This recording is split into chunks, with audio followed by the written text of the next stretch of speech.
Refine carb, যে refine কার্বগুলা আমাদের শরীর হজম করতে জানে না। আল্লাহ তাআলা আমাদেরকে এই শরীর দিয়েছে, একটা সিস্টেম দিয়েছে, সেটা হচ্ছে হজম প্রক্রিয়া। আপনি যে এমন কোনো খাবার খান যে খাবারটা আমাদের হজম প্রক্রিয়া চিনে না, সেটা কোনটা?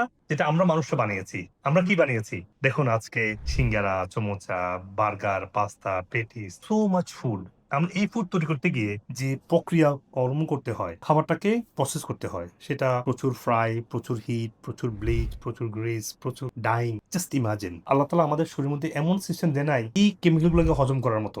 আবার এই কেমিক্যাল গুলো কিন্তু আপনি ভাবেন না যে আপনি খেয়েছেন পরের দিন ব্যাকডোর দিয়ে যাবে। এটা ব্যাকডোর যাওয়া পর্যন্ত খাবার থেকে আমাদের বায়ুপথ 35 ফিট লম্বা পথ, সম্ভব না এগুলো বের হওয়া, শরীর থেকে যাচ্ছে। প্রত্যেকটা প্রসেস খাবার, প্রত্যেকটা কেমিক্যাল আমাদের লিভারে গিয়ে স্টোর হয়। লিভারের, আল্লাহ তাআলা লিভারকে বানিয়েছে এমন ভাবে যেন ক্ষতিকর জিনিসগুলো লিভার ধরে রাখে, যাতে আমরা মানুষরা সার্ভাইভ করতে পারি। লিভারের দোষ না যে লিভার অসুস্থ, লিভারকে আমরা অসুস্থ বানাচ্ছি এই রিফাইন খাবারগুলো খাওয়ার মাধ্যমে। যে রিফাইন কার্বোহাইড্রেট, রিফাইন কোনো খাবার খাবেন না, মানে কি সাদা ভাতটা কম খাবেন, গমের তৈরি যে খাবারগুলো আছে না এগুলো বাদ দিতে হবে, সাদা চিনি একদমই বাদ দিতে হবে। তারপরে ফ্রাই মিট খাওয়া, এই ধরনের প্রসেস ফ্রাই করা খাবার, রিফাইন্ড সুগার যেটা হুইট এবং কুকি বিস্কিট এগুলো অ্যাভয়েড করবেন, সুগারটা অ্যাভয়েড করবেন, দেখবেন আপনার লিভারে ফ্যাট জমে না। লিভার ফ্যাট জমলেও আপনি এগুলো বাদ দিলে লিভার আবার আস্তে আস্তে রিজেনারেট গ্রো করবে। এই গুরুত্বপূর্ণ ভিডিওটি আপনারা শেয়ার করবেন যাতে করে আপনার আত্মীয় স্বজন এবং পরিচিতজন উপকৃত হতে পারে।